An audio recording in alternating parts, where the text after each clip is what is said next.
El frío, a 30.000 pies, no es una temperatura, es una presencia, un estado del ser que se adhiere al metal y a la médula de los huesos. Es un peso azul y silencioso que envuelve al B-17, ese ataúd volador de aluminio, conocido con melancolía por sus tripulaciones, como la Fortaleza. En este día de invierno, a finales de 1944, la luz solar es un recuerdo distante, filtrada y pervertida por los cristales helados de la cabina. Abajo, Alemania se extiende como un lienzo de mapas militares, pintado con los ocres y grises de la nieve, que no cede. Pero la tripulación no mira el paisaje, miran el aire vacío delante de ellos. Escuchan el monótono rugido de los 4 motores Pratt y Whitney, una letanía de fe mecánica que, por el momento, mantiene a 9 hombres alejados de la tierra,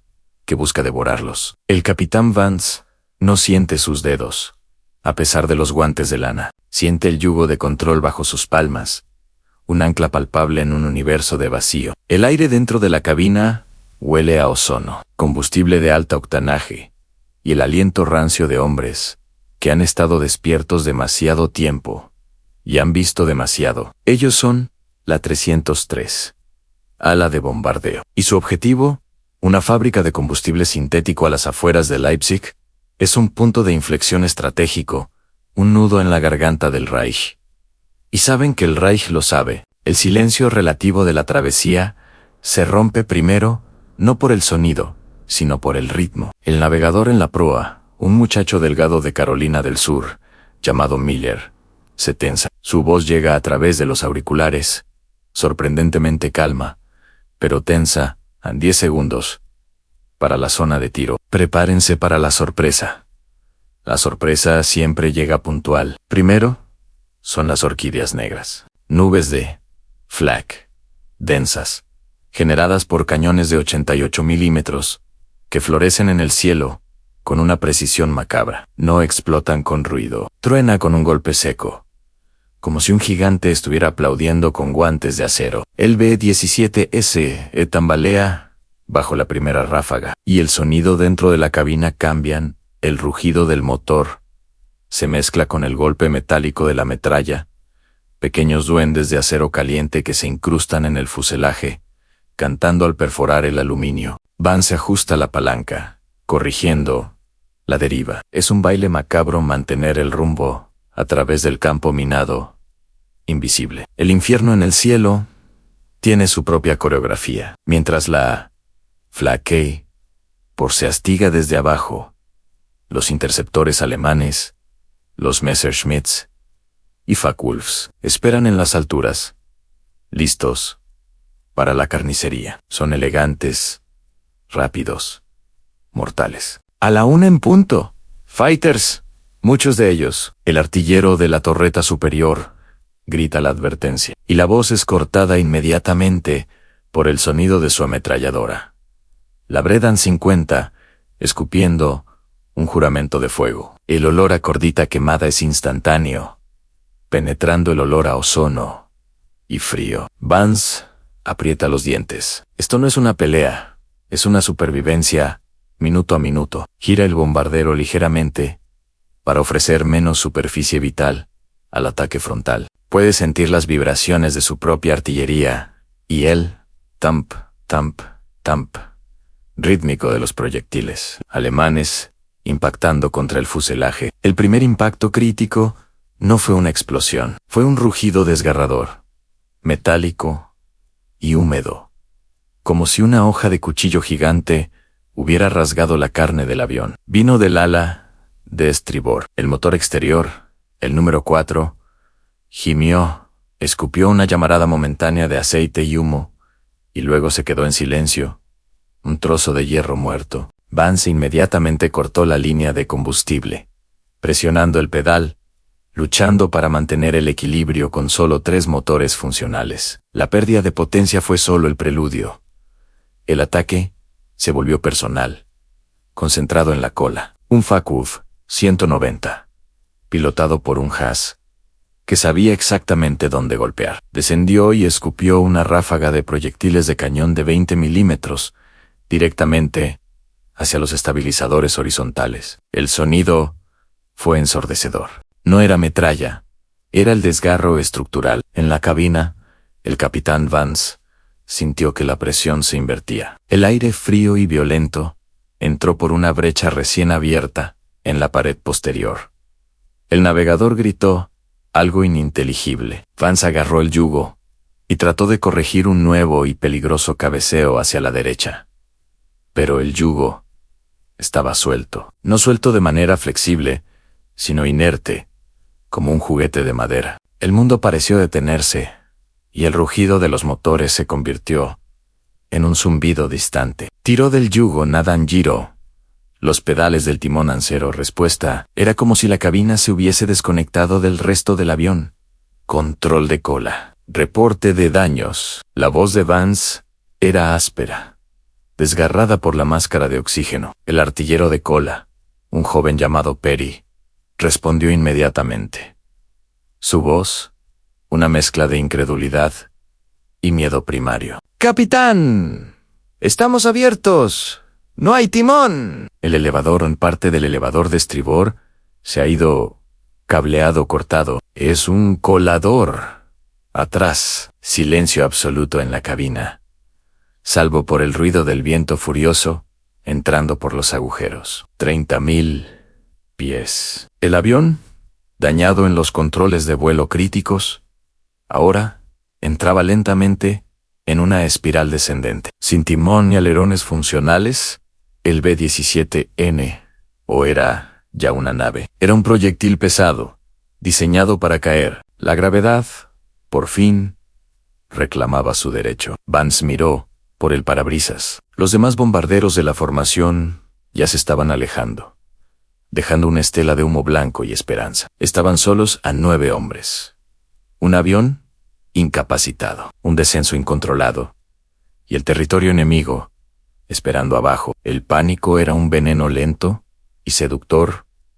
Podrían saltar. Podrían poner en marcha los procedimientos de evacuación de emergencia, abandonar la carcasa y confiar en el paracaídas. Pero Vance era el capitán, y sabía, por la velocidad con la que el avión giraba, que solo tenían minutos antes de que el fuselaje se rompiera bajo la presión. Si saltaban ahora, caerían directamente sobre el corazón de la defensa antiaérea alemana, o se congelarían hasta morir en el descenso, a menos 20 grados centígrados. No era una opción. Vance se quitó la máscara de oxígeno brevemente, tomando una bocanada de aire, helado y rancio. Tenía que pensar con los elementos que le quedaban en 3 motores sanos, el peso del avión y su propia desesperación. Los controles de vuelo, los cables que tradicionalmente conectaban la palanca con las superficies de control en las alas y la cola, estaban cortados. Pero había otra manera. Una manera que los manuales de vuelo descartaban como teóricamente imposible para una aeronave tan pesada. El bombardero solo podía ser pilotado, ahora con la única fuerza que aún respondía a su token, la potencia diferencial de sus motores. Era como intentar equilibrar una catedral sobre la punta de un alfiler, usando solo el aliento. Volvió a ponerse la máscara. Su voz, ahora amplificada por el intercomunicador, era firme, negándose a temblar. Tripulación, escuchen bien. No vamos a saltar. El avión está gravemente dañado, pero vamos a casa. El copiloto, un hombre llamado Stevens, lo miró con los ojos muy abiertos, casi suplicantes. Capitán, no podemos, no hay control de vuelo. Entonces, crearemos el control, dijo Vance. Sus ojos estaban fijos en los indicadores de potencia y combustible.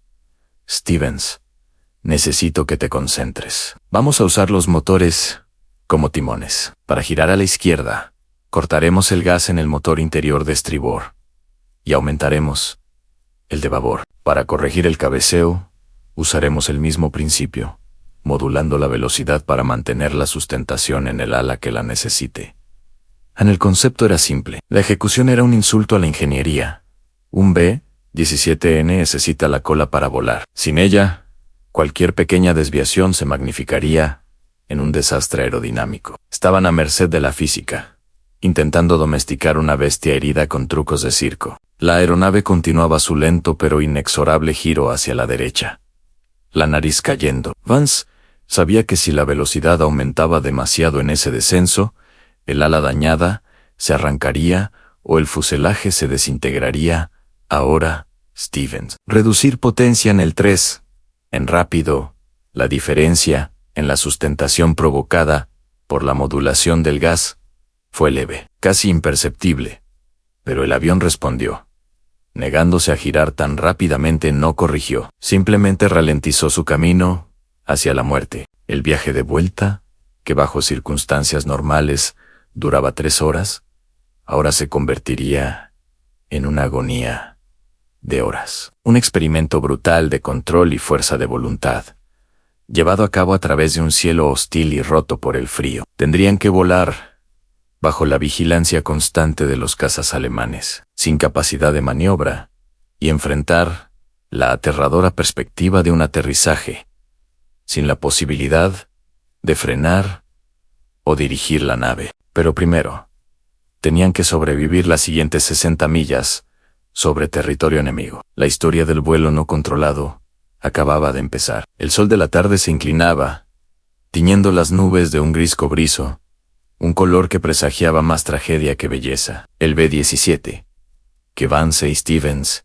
luchaban por mantener relativamente horizontal, vibraba con un ruido desquiciado. Cada ajuste de potencia se transmitía como un temblor violento a lo largo del fuselaje, como si el avión estuviera protestando contra su propia resurrección. El aire se hizo más fino, no por la altitud, sino por la tensión. El resto de la tripulación, desarmada y acurrucada lejos de los agujeros abiertos, se había convertido en un equipo de observación hipervigilante. Eran los ojos y los oídos de Vance quienes le informaban de la más mínima desviación del horizonte. 10 grados, a babor, capitán. Demasiada potencia en el 1, informó el ingeniero de vuelo, cuya voz se había vuelto mecánica, despojada de emoción. Vance asintió, aunque el ingeniero no podía verlo. Su mundo se había reducido al tablero de instrumentos en los tacómetros, los indicadores de presión de aceite,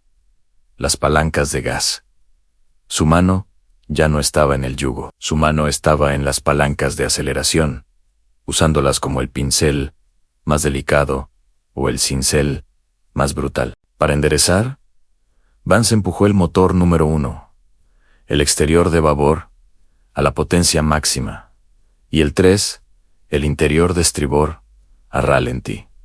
El torque era inmenso. El avión gemía, resistiéndose, y lentamente, con una deliberación dolorosa, la nariz se elevó ligeramente, y la rotación hacia la izquierda se detuvo. Era un milagro de la física de la aviación, repetido cada 30 segundos. Un baile constante al borde de la pérdida de control, donde un error de medio centímetro en la palanca de gas significaba un picado irrecuperable. El navegante, Miller, calculaba la deriva. La ruta de escape programada era hacia el Mar del Norte, bordeando la costa holandesa, ocupada para intentar alcanzar el territorio aliado en el este de Inglaterra. Estamos desviados 5 millas al sur, capitán. Si no corregimos, pasaremos justo sobre la región de alto riesgo de Flak. Un nido de avispas. Vance apretó los labios. No podemos arriesgarnos a un giro brusco ahora. Mantendremos el rumbo, Miller. Si los cañones nos encuentran, haremos lo que podamos. La disciplina mental necesaria para esta tarea era casi sobrehumana.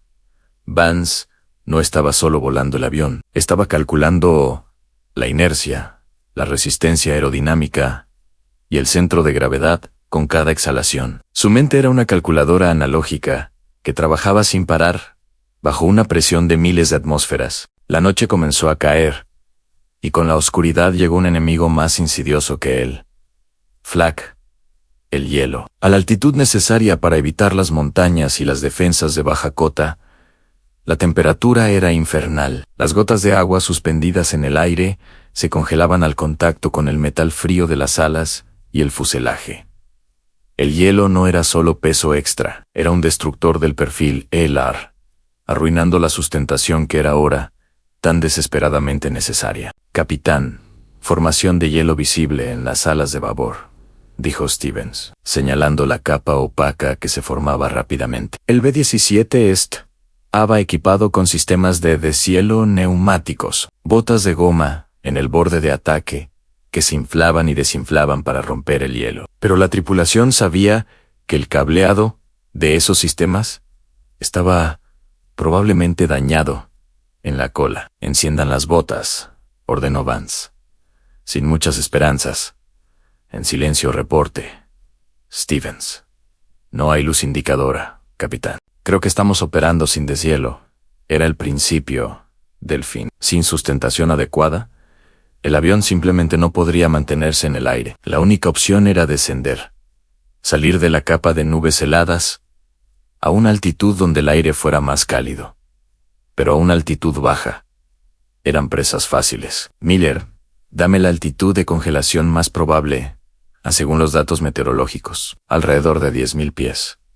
Capitán, a 10.000 pies. Eso significaba descender 15.000 pies a través de la oscuridad, sin control de los alerones. Un descenso de 15.000 pies en un avión sano requiere un control constante. En este, era una invitación al desastre. Vamos a descender. Stevens. Potencia mínima en todos los motores. Mantén los ojos en la velocidad de pérdida. Estamos jugando con la muerte. No le des una oportunidad de ganar. El descenso comenzó. No fue un picado, sino una lenta, tortuosa caída, controlada por la resistencia. Para mantener la nariz hacia adelante y evitar un giro lateral devastador, Vance tenía que jugar al gato y al ratón con las palancas. El motor de estribor rugía, luego se callaba, forzando un empuje asimétrico que corregía el lento giro que la falta de cola causaba. Mientras descendían, pasaron sobre la región y justo como Miller había predicho, la Tierra los saludó con furia. Las luces de búsqueda surgieron de la oscuridad como dedos blancos y largos, explorando el cielo. Uno de ellos, implacable, encontró el reflejo del aluminio raspado de la fortaleza Por y se aferró a él como un parásito. Contacto visual. Nos tienen en el foco. El miedo había vuelto a la voz del artillero de torreta. La Fla K por N. O era tan densa como sobre Leipzig, pero era más precisa. Las explosiones eran visibles, relámpagos naranja que iluminaban momentáneamente las alas heladas. Un golpe, más fuerte que los demás. En la bodega de bombas, la explosión no impactó en el fuselaje, sino cerca. La onda de choque sacudió violentamente la aeronave. Motor número 1. Humo. Está escupiendo llamas, gritó Stevens. Vance sintió la puñalada. El motor de babor, vital para contrarrestar la pérdida del motor número 4 en el ala opuesta, estaba dañado. Ahora tenía un motor muerto en cada ala. Solo los motores interiores, el 2 y el 3, estaban completamente operativos. El equilibrio era imposible. El avión quería girar violentamente en la dirección del motor dañado. El número 1. Vance cortó el combustible inmediatamente. 2 motores muertos. 2 motores vivos. Tripulación. Alerta máxima. Hemos perdido el motor 1. Nos equilibramos con 2 motores centrales. Prepárense para la turbulencia. El B-17, diseñado para volar con 4 motores, se negaba a volar con 2. La simetría de empuje era tan grande que Stevens tuvo que apoyar todo su peso contra el pedal del timón, que, irónicamente, aún tenía cierta función residual de desvío por cables dañados, aunque no para control aerodinámico total, para evitar un giro catastrófico, pero solo conseguía aliviar la presión, no controlarla. Estamos cayendo demasiado rápido, capitán. Velocidad aumentando. Si la velocidad se hacía demasiado alta, la resistencia del aire arrancaría los estabilizadores horizontales, que ya estaban casi destruidos. Potencia en el 2 y 3. Máximo, lucha contra la caída. Vance gritó. Era una contradicción, ansí, aumentaba la velocidad para mantener la sustentación, aumentaba el riesgo de desintegración estructural. Si disminuía la velocidad, caían en pérdida. Durante los siguientes 10 minutos el avión era un testimonio de la pura fuerza de voluntad humana contra la entropía. La aeronave bailaba peligrosamente entre la pérdida y la ruptura. Finalmente, sintieron el aire más caliente. El infierno de hielo se disolvió. A 7000 pies, la capa de hielo se desprendió con chasquidos metálicos. Habían escapado de la trampa blanca, pero estaban más cerca del suelo, visibles y vulnerables. La costa holandesa se acercaba, una línea oscura entre el gris del mar y el oscuro de la tierra. Pero aún debían cruzar la línea, Siegfried, el cinturón de acero que defendía el acceso al mar. Vance sabía que tenían que cruzar el Mar del Norte a una altura que pudiera permitirles planear si los últimos 2 motores fallaban, pero el control de ascenso era casi nulo. Miller, distancia a la costa, 15 minutos a velocidad actual. Capitán, estaremos a merced del viento. Stevens, mantente en los pedales. Vamos a cruzar el Mar del Norte con este armazón. Pero necesito que todos piensen en el aterrizaje en un B-17DB.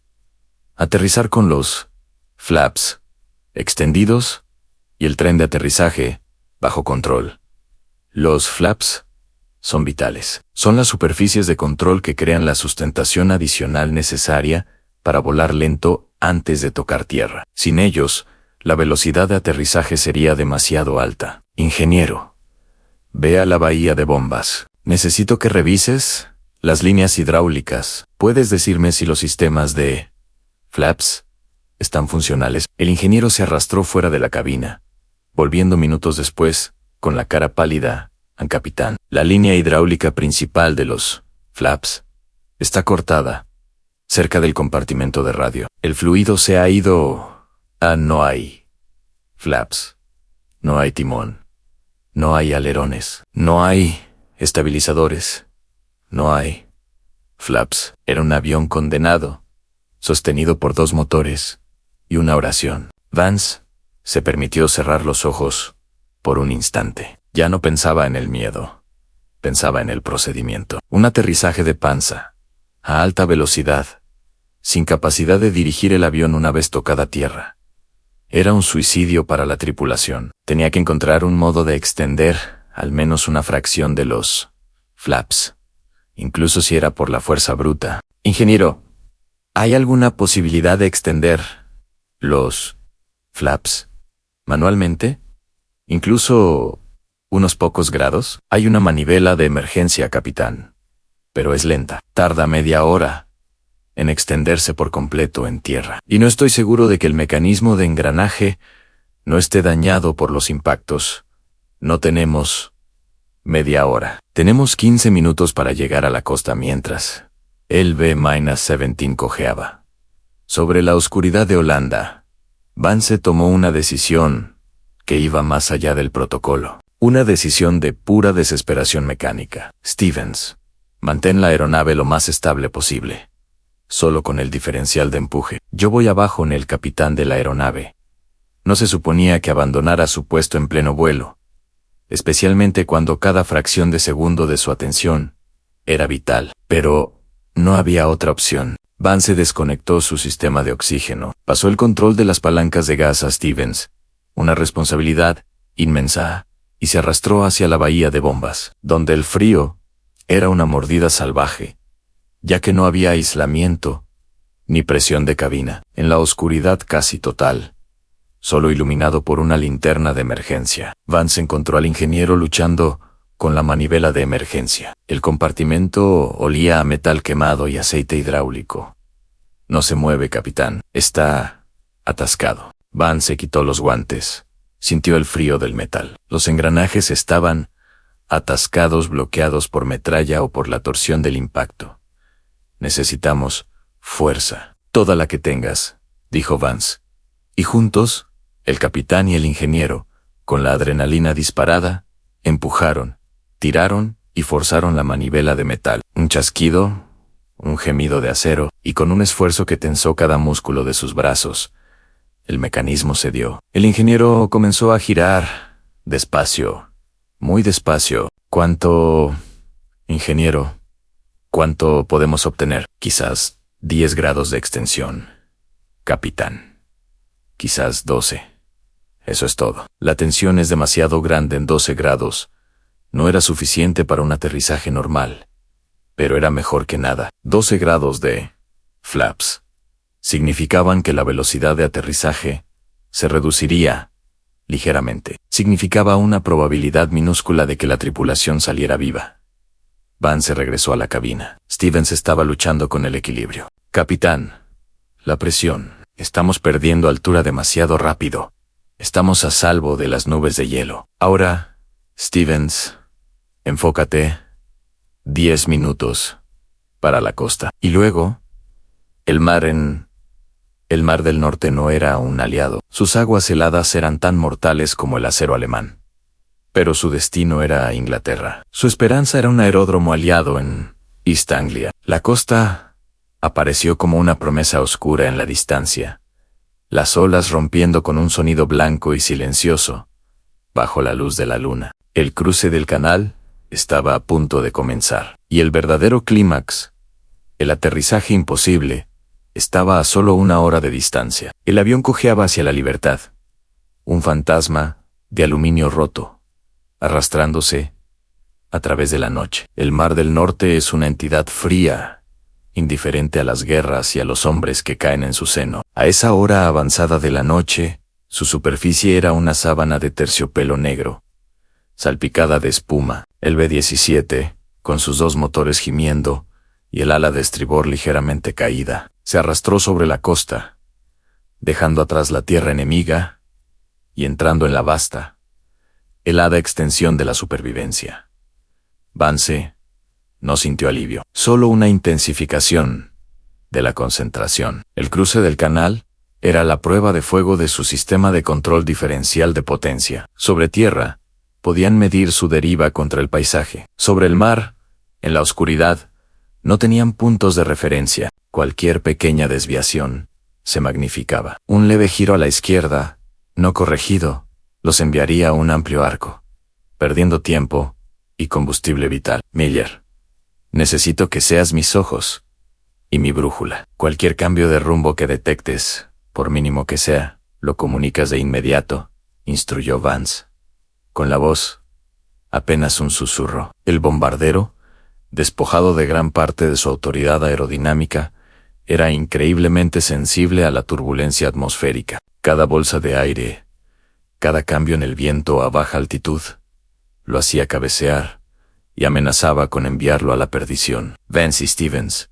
estaban en un estado de sintonía neurótica, con las palancas, haciendo microajustes constantes. El motor 2 se empujaba ligeramente. El 3 se retiraba.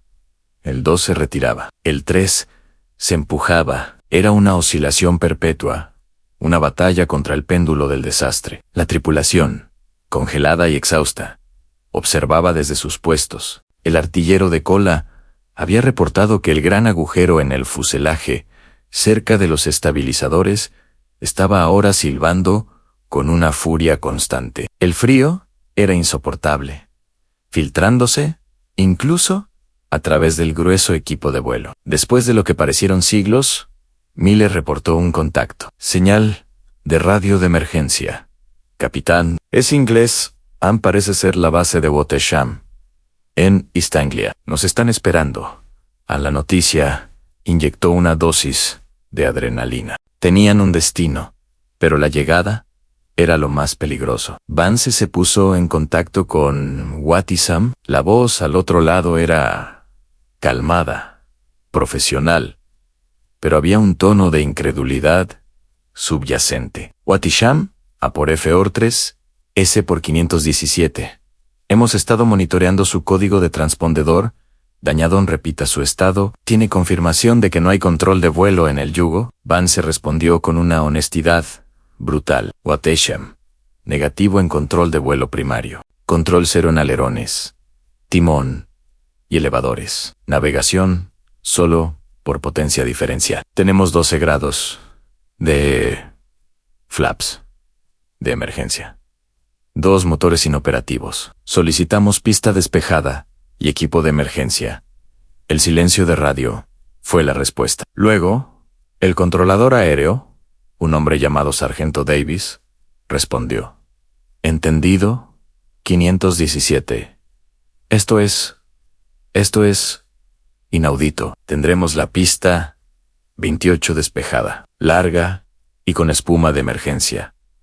Lista. Puede estimar su velocidad de aproximación. Estimación 160 nudos. No podemos reducir más de eso sin entrar en pérdida. Sin flaps. 160 nudos, sea así, 300 kilómetros por hora. Es una velocidad de aterrizaje altísima. Para un B-17, un aterrizaje normal se realiza a unos 120 nudos. A esa velocidad y sin dirección en el timón, el impacto sería devastador. Vance hizo un nuevo cálculo mental. Si mantenían la trayectoria recta hasta el suelo, la fricción del fuselaje sobre el césped y la espuma disiparían la energía. Pero si el avión tocaba con el ala ligeramente baja o si giraba un solo grado, el tren de aterrizaje se doblaría y se convertiría en una bola de fuego. Tenían que aterrizar con el tren retraído, haciendo un aterrizaje de panza. Ingeniero, desactiva el tren de aterrizaje. Abortamos el despliegue. Prepárense para aterrizaje de emergencia. Sin tren, el ingeniero protestó. Capitán, si tenemos el tren abajo, podría absorber algo de impacto no a 160 nudos sin control de dirección. Si el tren golpea, rebotaremos, o un ala se hundirá. Necesitamos deslizarnos. Stevens, necesito la nariz ligeramente elevada antes del contacto. Necesitamos que la panza absorba la energía uniformemente. El aterrizaje de panza era la única opción para una nave sin dirección ni frenos. La tripulación, en la parte trasera, recibió la orden de desalojar todos los objetos sueltos y de atarse a las estructuras más resistentes. El bombardero y el navegante abandonaron la nariz de cristal, un punto de desintegración garantizada en caso de impacto.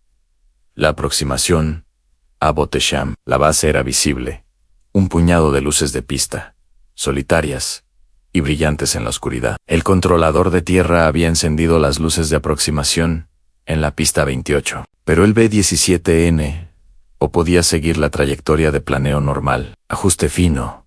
Stevens. Demasiado alto. Necesitamos bajar la nariz, Ann.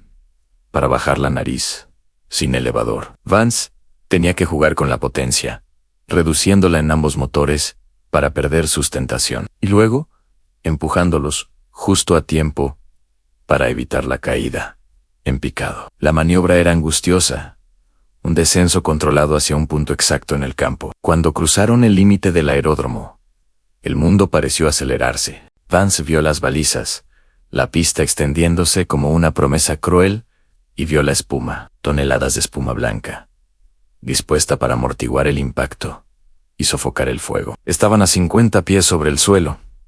La velocidad era crítica. Potencia a ralentí. A cero, gritó Vance. Los 2 motores restantes se calmaron, su rugido descendiendo a un gemido. El silencio repentino fue casi tan aterrador como el ruido de la metralla. El avión, ahora, solo estaba cayendo. Vance sostuvo las palancas de gas, listo para reactivar los motores en caso de un giro de último segundo, pero tenía que concentrarse en la elevación de la nariz. Un poco más. ¡Sujétate! Stevens, el copiloto, Stevens, estaba gritando, más por la tensión que por el miedo. A 10 pies, Vance empujó el motor 2 ligeramente para corregir una leve inclinación hacia la izquierda, causada por el viento. Fue el último acto de dirección. El primer contacto no fue violento, sino un rasguño largo y siseante. SSSH. HHHH. HH. El metal de la panza del B-17S encontró con el asfalto. El roce fue ensordecedor. El sonido de 1000 uñas raspando una pizarra, magnificado por el fuselaje vacío. La espuma blanca se elevó en olas, envolviendo el avión. Las chispas volaron. La desaceleración fue instantánea y brutal. El peso de la aeronave luchaba contra la fricción. La tripulación fue arrojada hacia adelante, sujetada por sus cinturones. Los restos de la cola golpearon y se desintegraron con un sonido seco, enviando escombros dentro del compartimento de radio. El avión se deslizaba, imparable, consumiendo la longitud de la pista a una velocidad aterradora. Vance no soltó las palancas, manteniendo sus manos sobre los controles. Por si acaso, el deslizamiento continuó durante una eternidad. 30 segundos, 40 segundos. Y luego, con un último y resonante crujido de metal doblado, y una nube de espuma y humo, la fortaleza se detuvo en silencio. Un silencio absoluto, roto solo por el goteo de combustible caliente sobre el fuselaje y la respiración jadeante de los hombres. Vance no se movió inmediatamente. Su corazón latía con la fuerza de los motores que acababan de parar. Miró a Stevens, que estaba pálido, temblando, pero vivo. «Stevens», murmuró Vance, la garganta seca. «¿Están todos?» La voz del ingeniero llegó a través del intercomunicador. «Estamos bien. Todos arriba. Salgan, salgan, salgan». La cabina se abrió con un sonido de metal retorcido. El aire de la noche, frío pero ya no mortal, inundó el interior. Vance y Stevens salieron, tambaleándose sobre el ala. Bajo la luz de los focos de emergencia que ya convergían, vieron la obra de arte de la destrucción en la que se habían convertido. El B-17 era una ruina, el vientre aplastado, el ala de estribor parcialmente quemada y la cola. La cola era un recuerdo. La mayo era parte de ella, arrancada por el impacto. Los vehículos de emergencia se acercaron, hombres con cascos de bomberos, médicos y un sargento Davis con su uniforme de controlador, corrían hacia ellos. La tripulación, magullada, exhausta y medio congelada, se arrastró fuera del fuselaje. 9 fantasmas, saliendo de la tumba de aluminio, se reunieron en el césped húmedo, abrazándose, incapaces de creer lo que acababan de lograr. Cuando Davis se acercó a Vance, el capitán simplemente se quitó el casco de vuelo, revelando una cara manchada de hollín y una mirada que contenía todo el horror y la fe de ese vuelo. Davis miró al avión, luego a Vance. No dijo nada sobre el récord de daños, no habló de la misión. Simplemente preguntó al capitán, ¿Cómo demonios pilotó este avión sin controles? Vance, apoyándose en su copiloto, miró la carcasa inerte de la fortaleza. El avión había sido solo un medio para un fin, un conjunto de palancas y motores que respondieron a su desesperación. «No lo piloté», respondió Vance. Su voz, rota por la emoción acumulada, lo convencí en el convoy de la muerte se había detenido. 9 vidas salvadas. El registro de la Segunda Guerra Mundial está lleno de hazañas de valor y resistencia. Pero el vuelo del B-17 minutos, 517 minutos, pilotado por el capitán Vance, fue más que una hazaña. Fue un rechazo absoluto a la rendición, una demostración de que la conexión entre el hombre y la máquina puede ir más allá de los límites de la ingeniería, que la voluntad humana, concentrada y canalizada a través de la física más básica, puede doblegar el destino y la gravedad. La guerra continuaría. La brutalidad no cesaría. Pero esa noche, en un campo de aterrizaje mojado y humeante de East Anglia, se demostró que un hombre, en el momento de la verdad, no solo era capaz de volar, sino de inventar el vuelo de nuevo, salvando a su tripulación de la caída ineludible. El B-17, con su panza aplastada y su cola amputada, nunca volaría de nuevo, pero había cumplido su propósito. Había traído a los hombres a casa, en contra de todas las leyes del cielo.